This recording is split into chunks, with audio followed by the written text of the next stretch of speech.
This is Morten from Inkish at HighCon's fantastic headquarters here just outside Tel Aviv in Israel. We came very late yesterday morning, I would say, and I'm here with Simon. Simon? Good to see you. Good to see you. I mean, it's been some years now, right? It has. I think you were here very much right after I started at HighCon in early 2021. That's true. Before COVID. Yeah. And we were... No, in COVID. It was... I was here in COVID, and we were also before because we spoke about our collaboration of the pre-drupas at the 20, which was cancelled. Do you remember that? Yep. Yeah. And that was in your old headquarters, right? That was in a very different kind of facility and atmosphere. Yeah. And now you are getting ready for drupa, and Galitzi told me that how you present HighCon at drupa this time is totally different from the past, right? Yeah, I guess you can say that. HighCon had an amazing drupa 2016 in the sense that HighCon's booth was a magnet.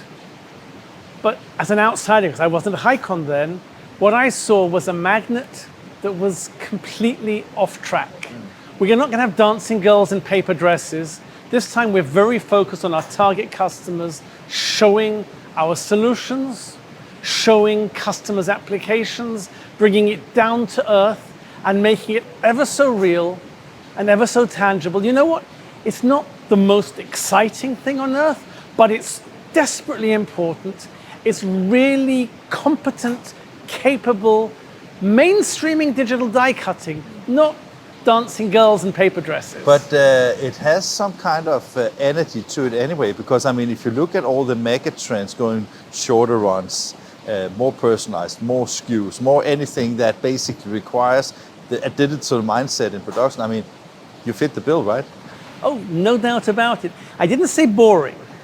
I said focused. I said it's not about the razzmatazz, it's about focusing on what matters to the people that we want to talk to. And you know what? Whether it's 200 or 220 or 240,000 people at drupa, I don't care about all of them, with all due respect. I care about the subset of people who are folding carton converters, who are corrugated converters, who are thinking about those megatrends, who are facing the challenges of shorter runs, smaller batches, faster turnaround, more sustainability, more shelf appeal. One of the jobs we're going to be doing is this job from Lander, where we've added a cutout for the mouth of the pet. Super nice. It's very nice, but you know what? Tim does that in the Czech Republic. They do it because they have all kinds of special effects, and we'll have those jobs on the booth as well. Dog packs with little bones cut out, all kinds of cute things that you can't do conventionally. Yes, we make a really good box, but we can add a certain something, which is what unboxing experiences are about, which is what shelf experiences are about, the first moment of truth and all that. It's really important, and HighCon does it really well. We just spoke about how long have you been with HighCon. Do you know there was like an aha moment where HighCon as a company realized that instead of making beautiful dresses and fine filigrane, we had to move into industrial scale packaging? Was there like a defining moment for you guys? So I think that Shlomo, when he arrived here as CEO in mid-2019, started that process more from intuition. And I think that I helped to verbalize it as an admirer, but also as somebody who understood that we hadn't been as successful as we might have been.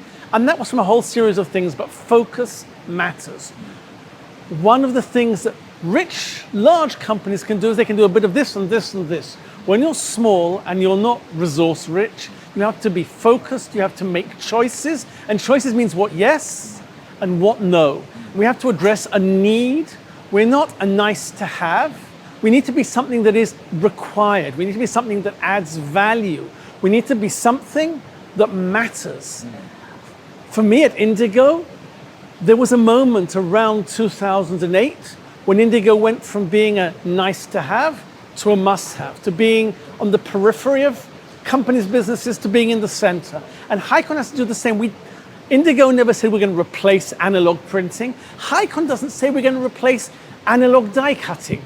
The right tool for the right job, coexisting. Our message at drupa is to show, when we say mainstreaming, that we're there to do real work, real jobs, real volumes, but not the large batches, not the things that fit better on analog.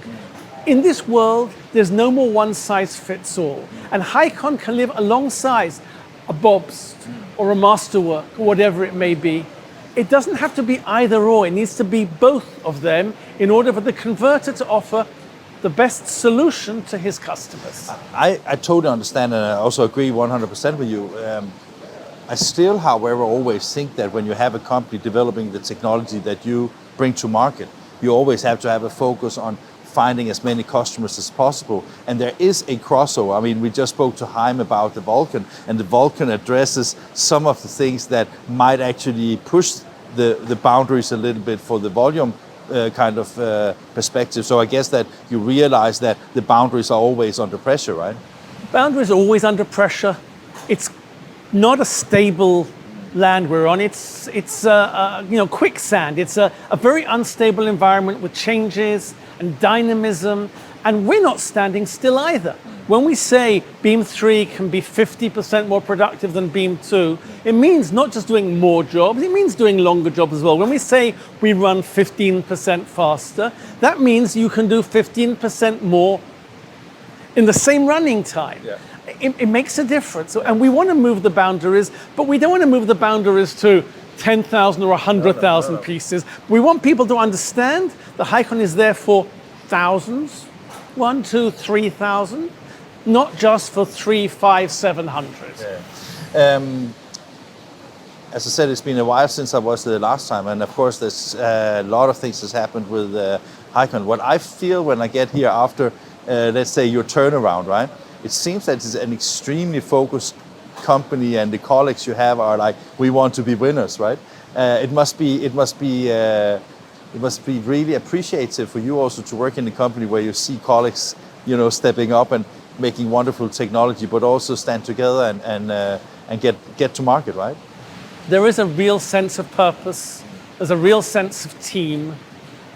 For us, drupa couldn't have been better timed because we needed that kind of mega event to give everybody something to work towards. For a small company like HighCon, and we're small today, just over 80 employees, drupa is a mega project. We may have a fraction of the space that we had at 2016 or that we plan to have at 2020, but it doesn't make it any less of a mega project. And most HighCon employees have never been to drupa. I'm the one who has done that. You're the one with the gray hair? The one with the gray hair. And doing a drupa, understanding that we have an opportunity to bring a message to a platform that there is none other like it, is amazing for us, because it meant that we had to really focus, really work as a team. And we're going to have 30 people at drupa. And 30 out of 80 probably makes it one of the highest ratios in the industry.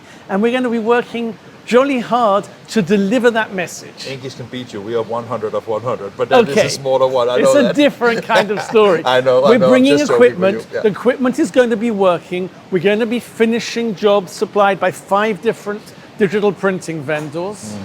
That is nice too, right? Because I mean, if you look at 2 times ago when I was in Israel, I was given a gift, the startup nation, right? And I mean, if you look at the startup nation as Israel, and also if you look at, I know that Benny Lander is on your board, and Alon, who has also been instrumental in the development of the industry in the digital space. It's always been like, okay, everything that can go digital will go digital. And of course, you cannot just talk about print. You need to have the entire value chain there, right? Absolutely. HighCon is print agnostic. We'll finish lithography, we'll finish flexography, we'll finish digital print, whether it's toner-based, liquid toner, dry toner, inkjet, UV, water-based. We are print agnostic. But we need to recognize that the trends, the mega trends, are driving towards the digital solution. If you print digitally, but you then wait 3 days for a die, what have you done?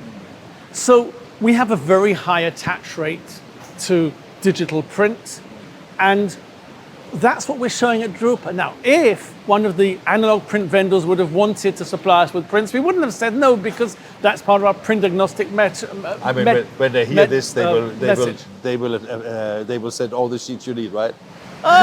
Who knows? It's too late They're now? very set in their ways. It's never too late to no, collaborate, okay, but collaborating with a bunch of vendors proves that we're print agnostic, and that message is important. We're also collaborating with customers, not just with the jobs we have on show, but we announced a year and a bit ago that Sealed Air, now called C, was making an investment in HighCon and buying equipment. And C are going to be co-exhibiting on our booth and showing how they're using the HighCon Beam to C to create sophisticated protective packaging for all kinds of interesting applications. So it's not just about the outside of the box, but it can also be about what goes inside. And that was almost my last question, and you almost answered right now. But I mean, when people come to your booth, what should they expect this time? So, first of all, working system, Beam 3 and Beam Writer. Samples from the Vulcan, customer jobs, as I said, C, running the demos on jobs supplied by digital print vendors, and a team that is excited and wants to talk and enthuse about what we're doing. And no doubt there'll be other customers around to meet. And if there's a customer that wants to buy something, is that okay, or? I think we might manage to work with them if they're in the geographies we covered. You talked before about choices. Right now, we don't have global coverage. One of our commitments is to give customers a great experience, and we cannot do that globally. So right now, we're very focused on Europe, North America, and we're exploring with a partner the Australian market What now. about Israel? Are you not supporting Israel, or? Israel is an extension of Europe. Okay, fantastic. Good. Thank you. And good luck at drupa. Thank you. Look forward to seeing you there. Likewise.